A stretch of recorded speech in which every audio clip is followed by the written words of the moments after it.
7장 말씀인데요. 구원이 임하시는 통로라는 제목으로 하나님 말씀을 증거하겠습니다.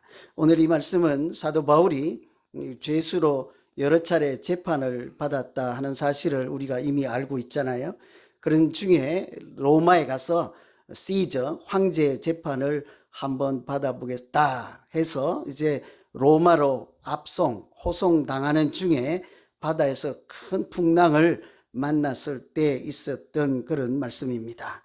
바다 한가운데서 유라굴라라고 하는 광풍을 만났다고 하죠. 좀 이름이 익숙하지 않죠. 유라굴라 하니까 유로굴라인지 유라굴라인지 저 발음도 그때마다 달라지는데, 이것은 우리가 흔히 알고 있는 태풍 같은 거예요.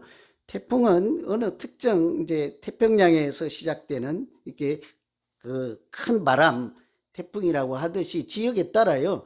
윌리 이 들어보셨어요? 타이푼, 사이클론, 허리케인 이런 게 다 같은 얘기예요. 태풍의 다른 이름이에요. 그 지역에 따라 이름을 달리 붙인 큰 바람, 폭풍인데 그 중에 이게 지중해에서 일어나는 것이 유라굴라예요. 그냥 대충 바람이 아니고 엄청난 태풍을 바다 한가운데서 만나서 한 보름 정도, 2주간 정도를 아주 사경을 헤맬 정도로 위기를 만났다. 그런 상황이 계속되고 있을 때 사람들이 그 배에서 이제 죽게 생겼으니까 이구동성으로 하는 말이, 이제는 구원의 여망이 다 없어졌다. 이렇게 우리가 살아날 가능성이 다 없어졌다 할 정도가 된 큰 위기를 만나게 되었습니다. 실제로 여러분, 바다에서 큰 풍랑을 만나서 배가 파손되면 사실은 살아날 길이 없지 않겠습니까? 그러던 중에 14일째 되는 날 밤에 바다를 청량해 보니, 오늘 우리 보면은 얼마 깊이라고 이렇게 나와 있잖아요. 거기 보면 사공들이 이제 깊이를 재어 보니 이제 사실은 점점 더 얕아지는 것을 알게 된 거예요. 바다에 줄을 이렇게 내려보는 거죠. 그래서 깊이를 재어 보니까 몇 길에서 또 줄어들어서 육지가 가깝다 하는 사실을 알게 되었으니까 얼마나 반가운 소식이었겠습니까? 잘하면 살아날 수도 있겠다, 그런 생각을 하는데, 사실은요, 태풍이 불 때 잘못하면 육지에 가까이 갈수록 어떻게 될까요? 절벽에 부딪히면 배는 파손될 것이고, 이리 밀리고 저리 밀리다가 암초에 걸리면 배가 움직이지도 못하고 더 위험한 상황을 맞이할 수도 있는 진퇴양난이 되었다 하는 그때입니다. 오늘 말씀은 이런 위기 가운데서 하나님의 구원이 어떻게 역사하시는지를 우리에게 보여주시고, 특별히 거기에 하나님의 거룩한 사람 타고 있잖아요. 사도 바울, 로마에까지 가서 하나님의 말씀을 증거해야 되리라 하는 그 말씀을 붙잡고 가는 사도 바울을 어떻게 해서 풍랑 중에도 죽지 않게 살려서 로마까지 인도해 가시는지, 하나님의 큰 구원의 역사를 우리에게 알려주시는 말씀이죠. 사도 바울뿐만 아니라 우리도요, 이런 내가 스스로 해결할 수 없는 그런 위기나 고난을 당하였을 때 하나님께서 우리를 어떻게 긍휼히 여기시고 구원해 가실까요? 우리 각자 하나님의 구원을 날마다 경험하면서 살아가고 있지 않습니까? 첫째는요, 하나님의 구원의 서막은 항상 기도로 열게 하십니다. 항상 하나님의 위대한 구원의 역사가 있을 때는요, 기도하는 장면이 등장하기 마련이죠. 오늘 29절에 보면 암초에 걸릴까 하여 고물에 닷넷을 내리고 날이 새기를 고대하니라 그랬죠. 배가 계속 육지 쪽으로 밀려가면 암초에 부딪혀서 파손될 수도 있으니까, 이렇게 그래서 풍랑이 불 때는 어떻게 합니까? 배들을 다 꼭꼭 항구에 가두어 놓고 그 큰 물이 넘어오지 못하도록 이렇게 돌로 큰 방어 벽을 쌓아서 물을 막기도 하고 끈으로 더 탄탄하게 이렇게 묶어 놓기도 하잖아요. 근데 이 사람들은 바다 한가운데니까 어떻게 할 수는 없고, 그 배를 바람에 견딜 수 있도록 이리저리 밀려 떠나서 이렇게 부딪히고 파손되지 않도록 이렇게 닻을 내린 것입니다. 그런데 잘 보시면 이 사람들이 보통 배를 이렇게 바람에서 보호하기 위해서 닻을 내릴 때는 어디에 내릴까요? 앞부분에 내린다고요. 근데 이물의 앞쪽인 배 앞쪽을 이물이라고 한대요. 그래서 배 앞쪽에서 큰 쇠 뭉치를 바닷속에 끈을 묶어서 내려놓고 그것 때문에 이렇게 이리저리 끌려가지 않도록 고정을 하는데 말이죠. 오늘 보면 좀 이상하게도 이 사람들은 배 뒤쪽인 고물에다가 이렇게 닻을 내리고 이렇게 큰 앵커를 내렸다는 얘기죠. 그래서 풍랑 속에서 배를 안전하게 보호하는 이런 노력을 했다고 합니다. 이것은 이제 주석들을 찾아보면 오랫동안 경험에서 나온 특별한 비상조치를 한 것이다. 이런 것들을 볼 수가 있습니다. 그러니 이 구절, 금방 읽어드린 29절을 암초에 걸릴까 하여 닻을 내리고 날이 새기를 고대했다 하는 것은 비상조치를 단단하게 해놓고 고대했다 이런 얘기예요. 그 중에 유념하게 다시 한번 생각해 볼 것은 고대하였다 하는 표현입니다. 우리 고대하다 그러면 이미 오시기를 고대한다 이러잖아요. 아주 간절한 마음으로 기다린다 이런 정도라고 생각할 수 있는데 원어를 깊이 잘 따져서 분석해 보면 사실은 헬라어에 보면 간절히 기도하고 소원한다 하는 뜻이 고대한다는 표현입니다. 그러니 이 닻을 내리고 막연히 시간이 지나고 날이 새도록 기다렸다 하는 얘기가 아닌 거예요. 조금만 생각해봐도 그렇지 않겠습니까? 태풍이 부는데 뭐 닻을 내렸다고 날이 새면 살아나겠지 그러게 않겠잖아요.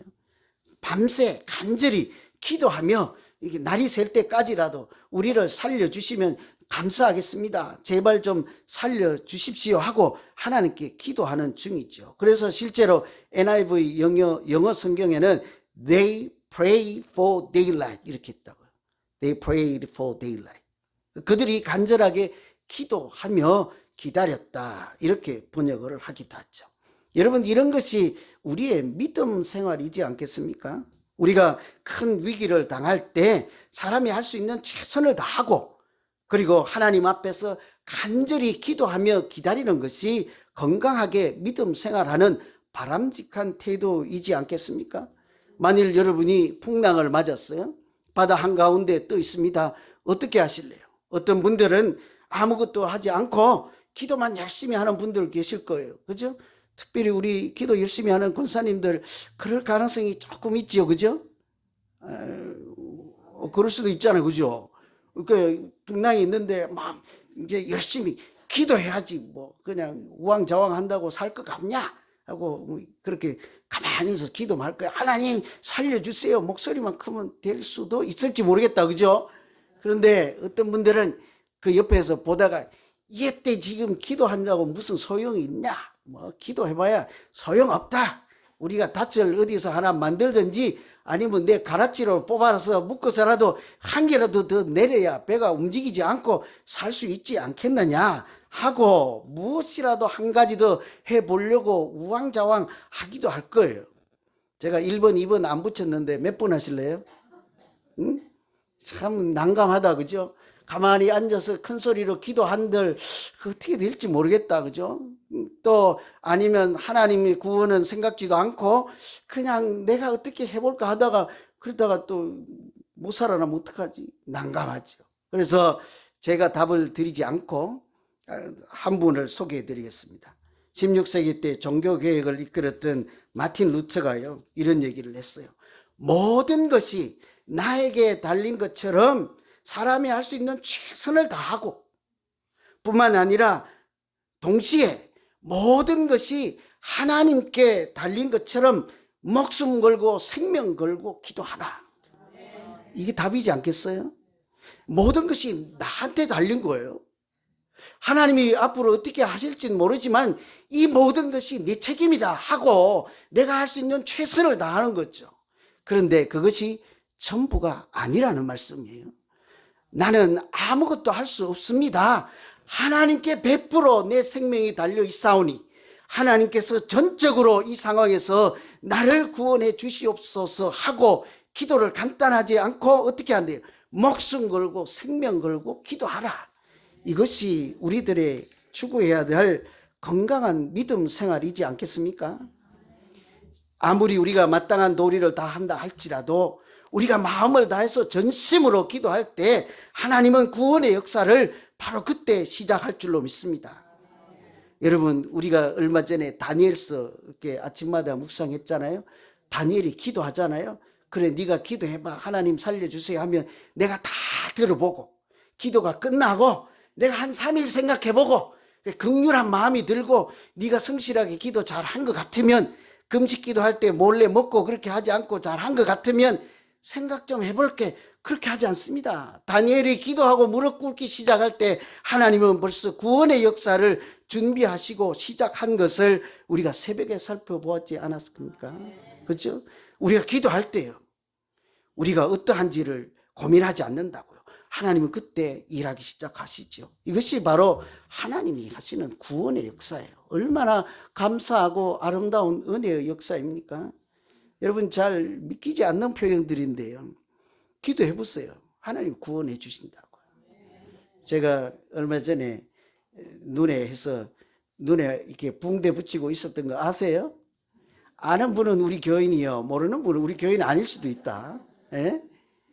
아니, 나무 가지치기를 하고 이렇게 몇 시간 이제 일요를 보고 저녁에 샤워를 해서, 낮에 그래도 뭐가 많이 묻어 있으니까 이렇게 낮에 뭐 샤워하고 있을 수는 없고 밤에 샤워를 하는데, 그래도 좀 이렇게 잘 뭐 떨어내기 위해서 눈을 콕 감고 두세 번 샤워를 하고 됐거니 하고 세 번째는 눈을 뜨고 샤워를 탁 하는데 그 순간 뭐가 눈에 들어가는 거예요. 좀 불편해서 이거 안 없어지나 하고 뭐 이렇게도 저렇게 뭐 안 되다가 샤워기로 이렇게 물을 뿌려도 안 되네. 그래갖고 나중에는 별 쇼를 이제 밤새 다 하는 거예요. 대야에 물을 떨고 하고 뭐 어쩌고 뭐 아무리 해도 안 돼요. 밤새 눈을 감고 있는데요, 무슨 철사가 이만한 것이 들어있는 느낌이에요. 죽을 지경인 거예요. 뭐 방법이 없어. 제가 믿음이 없는 사람이라도요, 기도밖에 나오는 게 없더라고. 이러다 내 죽겠다, 이러다 죽겠다 싶어서 나도 날이 셀 때까지 그냥 가만히 있는 게 아니고 기도했다니까요. 저를 그냥 너무 우습게 생각하면 안 돼요. 그때 기도했다니까요. 하나님 살려만 주세요, 열심히 일할게요 하고 기도를 하고, 이튿날 그냥 뭐 주치의가 어디 있습니까? 돈이 얼마 들든지 간에 가서 빨리 해결해야 사람이 살겠다고 해서 어느 안과에 가서 했더니요, 너무 허탈하더라. 너무 허탈해. 걱정이 돼. 내가 아무리 봐도 아무것도 없는데 이 양반도 아무것도 없으니 그냥 집에 가세요 하면 어떻게 하지? 난감했대. 아니, 마취약을 넣고 뺐는데 보니까요, 먼지 한 톨 들으니까 먼지 한 톨. 그러니까 의사하고 내가 웃었다니까. 저놈 때문에 내가 이렇게 사람이 이게 하나님이 기도도 하라고 한 거 아닐까. 그죠? 그런 생각을 한다고요. 틀림없이요, 이 성경뿐만 아니라 우리가 살아있는 현실에서도 어떤 형편에서도 우리가 기도하기 시작하면 하나님은요, 기다렸다가 너 보고 점수 매겨보고 착한지 따져보고 그러지 않는다고요. 구원의 역사를 기도하기 시작할 때부터 펼쳐나가기 시작하잖아요. 저 얘기니까 뭐 지자랑한다라고 할 수 있어서 좀 미안해서요, 다른 사람 얘기 하나 더 해드릴게요. 어떤 사람이 건물이 붕괴되어 가지고 이렇게 내려오다가 갇혔어요. 매몰이 됐다고요. 죽게 생겼잖아요. 죽어가니까 엄마 생각이 난 거예요. 어릴 때 자기는 신앙생활도 안 하고 믿음도 없는데 엄마 따라 교회 갔던 것이 기억이 난 거예요. 그때 가서 엄마가 기도할 때 자기 어떻게 해요? 멀뚱하실게. 믿음은 없지만 흉내는 냈단 말이에요. 그리고 어머니 기쁘게 해드리려고 어쩌다가 1년에 몇 번씩 따라가고, 자기가 매몰되어서 죽을 처지가 되니까 그때 기도하는 어머니가 생각이 난 거예요. 그리고는 그때 매몰되어서 죽기 직전에 나도 기도해볼까 하고 기도를 시작하는데요, 그때는 어떻게 했을까요? 형식적으로 그냥 지나가는 말대로 살려주시면 주시고 말라만 마시오 했겠어요? 있는 힘을 다해서 하나님 앞에 기도하는 거예요. 뭐라고 하는지 아세요? 하나님, 저는 하나님을 믿지 않았습니다. 오히려 하나님을 탓하며 살았습니다. 그러던 제가 하나님께 지금 이렇게 도움을 구합니다. 제가 생각해도 부끄럽고 좀 부끄럽지만 하나님 용서해 주세요. 그 순간에요, 무너진 건물더미 사이로 희미한 불빛이 들어왔다고 그래요. 건물 자네가 자기 몸을 짓누르고 있으니까 더 말할 수도 없지요. 더 기도할 힘도 없잖아요. 그런데 불빛이 사라져 버렸네요. 얼마 시간이 지난 다음에 다시 정신을 차리고 기도했습니다. 하나님, 저 혼자입니다. 왜냐하면 그 불빛이 사라졌으니까 더 두려워졌지 않겠어요? 하나님, 저 혼자요. 제발 혼자 남겨두지 말고 나 옆에 좀 남아주세요. 계셔주세요. 그리고 눈을 떠보니까요, 다시 희미한 불빛이 보이기 시작했다는 말이에요. 그래서 다시 중얼거립니다. 하나님, 기적 같은 일이 일어나지 않으면 나는 여기서 빠져나갈 수 없습니다. 살아나갈 수 없습니다. 그러나 저는 그보다 더 큰 기적을 이미 보았습니다. 하나님께서 응답해 주셨잖아요. 왜요? 믿음이 그렇게 없는 그 사람이 처음으로 간절히 기도했더니 불빛이 나타나서 하나님의 사인을 보여주시지 않았습니까? 그러면 됐다 하고 이제 저는 죽고 사는 모든 것을 하나님께 맡깁니다. 제대로 된 기도를 한 거잖아요. 그랬더니 무슨 소리가 들리기 시작했습니다. 그래서 큰 소리로 다시 외쳤죠. 누구세요?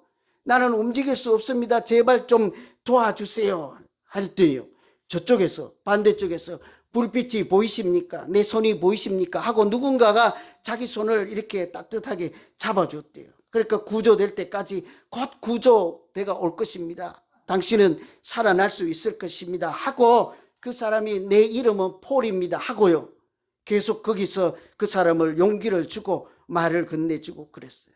그런데 실제로요, 얼마 있다가 진짜로 구조대가 나타난 거예요. 그래서 이 사람이 구출을 받았거든요. 그리고는 뭐 하겠어요? 살아났으니까. 그 사람 찾는 거예요. 누구요? 폴이라는 사람을 찾는 거예요.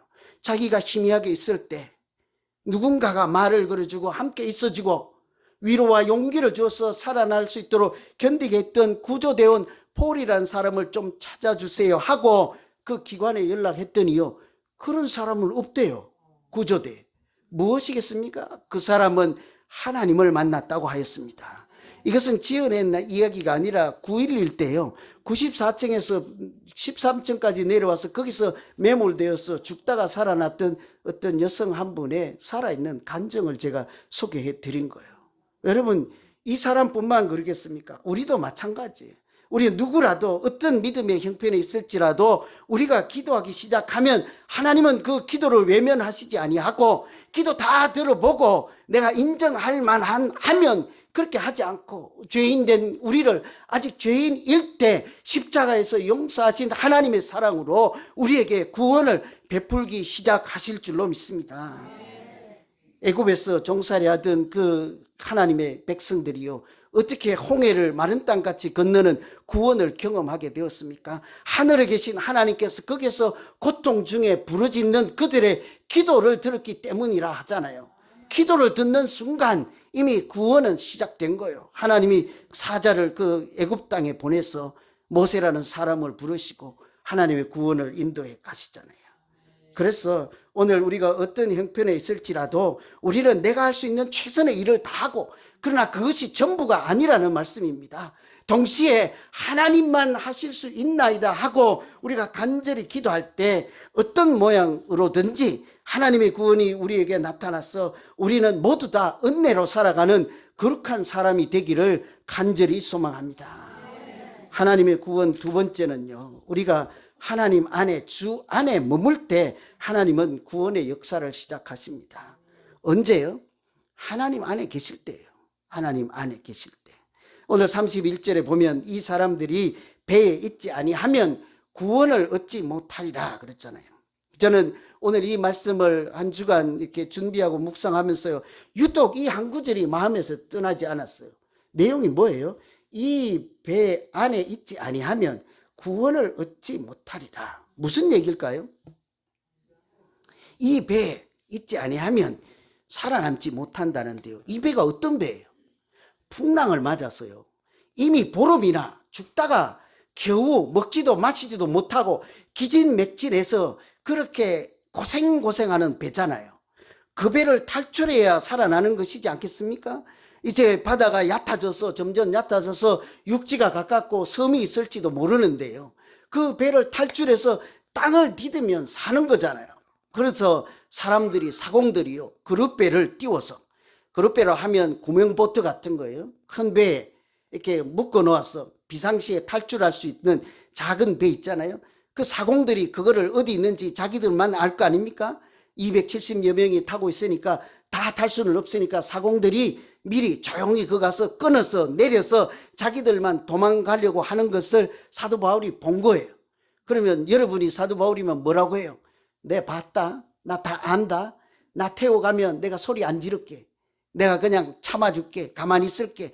같이 가자. 아니면 내게 금은 보화가 이렇게 있으니 이거 다 줄게. 나도 좀 태워가면 안 되냐? 그것도 안 되면 나 꺼내서 묶어서라도 나 좀 달고 가시오 해야 될 거 아니에요? 그런데 사도 바울이 뭐래요? 아주 담대하게 이 배에 있지 아니하면 너희들은 구원을 얻지 못하리라. 뭔 소릴까요? 여러분, 우리가 한번 생각해 보여요.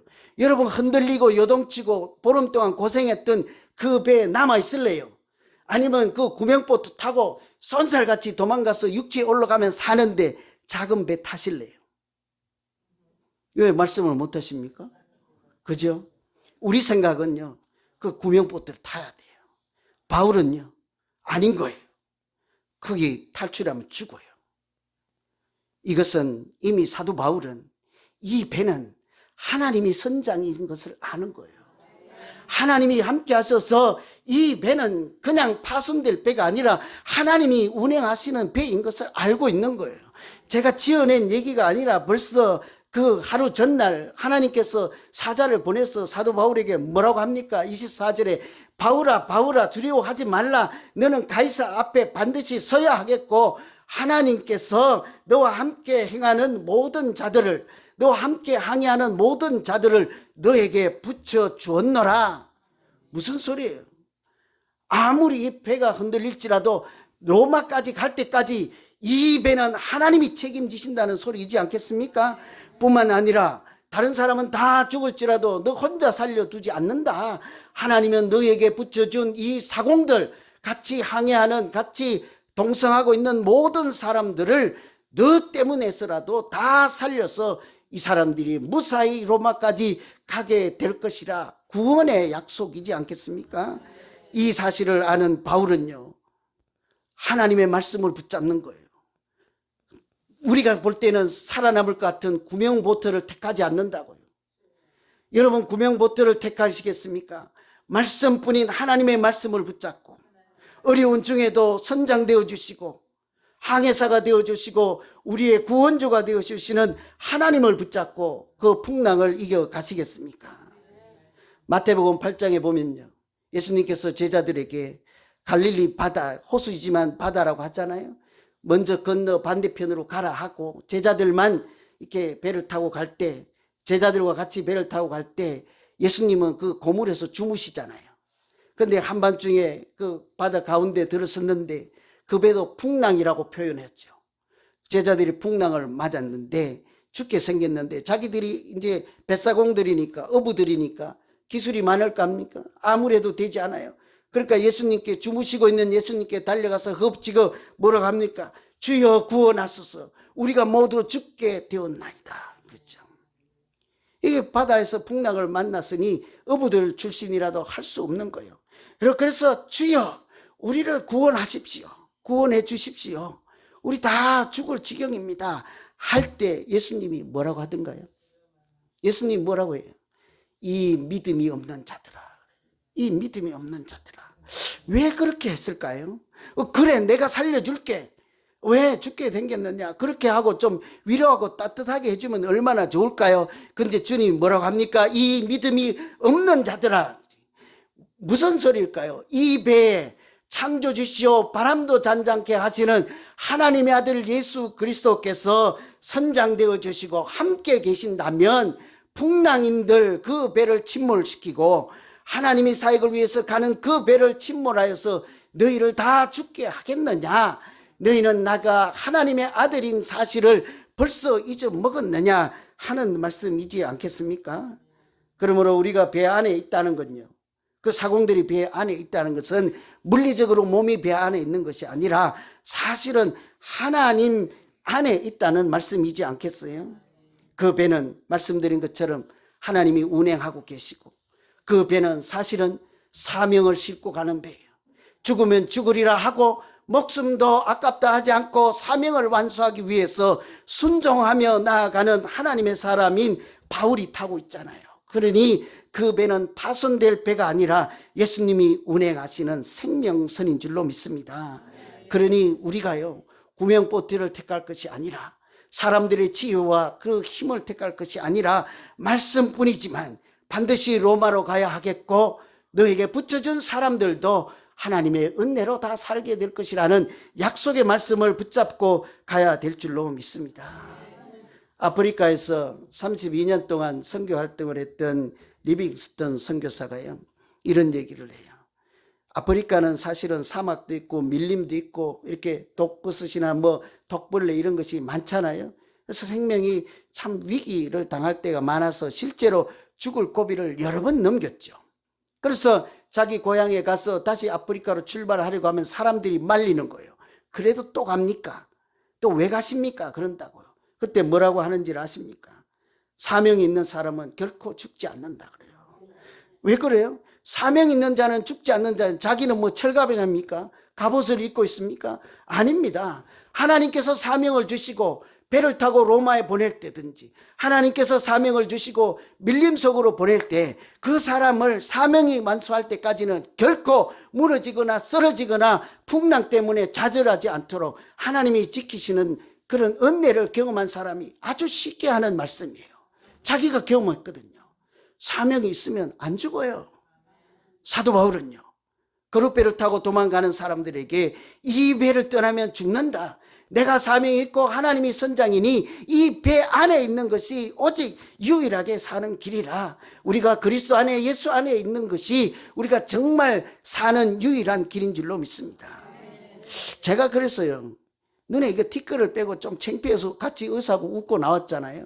그래서 저는 죽는 줄 알았어요. 기절할 뻔했거든요. 그죠? 그래서 참 난감하더라고. 첫날은 와서 새벽 기도를 하는데 이게 눈 감고 했는데 눈 감고 미리 통보를 안 했으니 이분들 와서 다 기도하고 있는데, 그죠? 눈 감고 기도하고 이튿날은 또 애꾼으로 와서 하려고 하는데 전화가 와가지고 내일은 나오지 말라고 해가지고 하루를 건너뛰었잖아요. 하나님이 그런 부족한 나를 왜 살렸을까요? 왜요? 1번 이뻐서, 2번 아직 할 일이 있어서.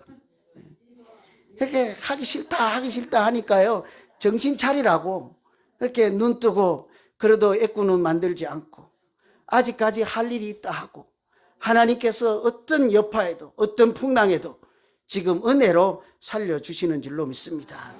모두가 동일하죠. 말씀을 정리합니다. 오늘 또 우리가 사명을 위해서 하나님이 운행하시는 배 안에 머물러 있으면 하나님은 우리의 발걸음을 인도하시고 구원의 은총을 우리부터 먼저 틀림없이 누리게 하실 줄로 믿습니다. 그러나 뿐만 아니라 그런 우리를 통해서 많은 이웃들과 세상 사람들에게까지 하나님이 우리를 통해서 주시는 구원의 은혜를 그들도 누리고 그들도 하나님께 영광을 돌리게 하실 줄로 믿습니다. 하나님은 우리의 작은 기도를 들으시고 어떤 어려움 속에서도 특별히 우리 교회를 구원의 방주로 사용하시고 사명을 위해서 하나님이 운행하시는 생명선이 되도록 부족함이 없도록 사명을 완수하는 땅끝까지 복음을 전파하는 그날까지 하나님께서 우리 교회를 지키시고 여러분 모두를 지키시고 동행하시기를 간절히 기원합니다. 기도하겠습니다. 하나님